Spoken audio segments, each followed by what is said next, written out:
हम इस वक्त नागालैंड के दीमापुर में हैं। अगले 2 ही दिन में नागालैंड में चुनाव होने वाले हैं और यहाँ पर जो बीजेपी का कैंपेन है वो बहुत ही दिलचस्प होता जा रहा है। अब देखिए, आज प्रधानमंत्री नरेंद्र मोदी भी दीमापुर आए और उन्होंने भी अपनी भाषण में तमाम दिलचस्प चीज़ें कही, मगर बीजेपी का जो कैंपेन है वो पूरी तरीके से फोकस्ड है एक कहीं ना कहीं एक प्रो माइनॉरिटी अप्रोच। क्योंकि देखिए, नागालैंड में लगभग 90% पॉपुलेशन जो है वो क्रिश्चियन है। तो अब याद रखिएगा कि बीजेपी जो है वो NDPP, national democratic progressive party के साथ अलायंस में लड़ रही है और 60 सीट्स में से 40 सीटों में एनडीपीपी के कैंडिडेट हैं और 20 सीटों में बीजेपी के कैंडिडेट हैं।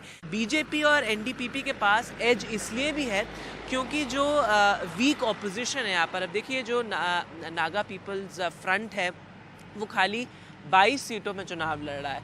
तो अगर वो 22 की 22 सीटें भी जीत जाता है तो भी बीजेपी एनडीपीपी अलायंस को टक्कर देने में मुश्किल होगी। तो इसलिए वीक ऑपोजिशन की वजह से भी बीजेपी के पास एक एज है। कांग्रेस जो है, देखिए पिछले 2018 के चुनाव की अगर हम बात करें तो कांग्रेस अपना खाता ही नहीं खोल पाई थी और इस बार भी कैंपेन की अगर हम बात करें तो कांग्रेस ज़्यादा नज़र नहीं आ रही है।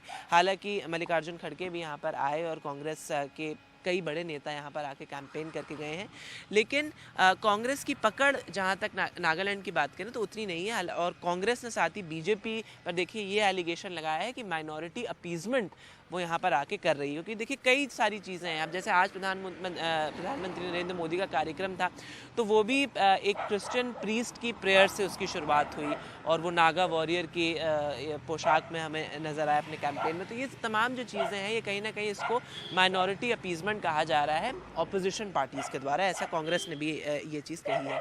अब देखने वाली बात ये रहेगी कितनी सीटों पर बीजेपी जीत पाती है। 20 कैंडिडेट्स, 20 सीटों में तो खाली बीजेपी के कैंडिडेट्स हैं।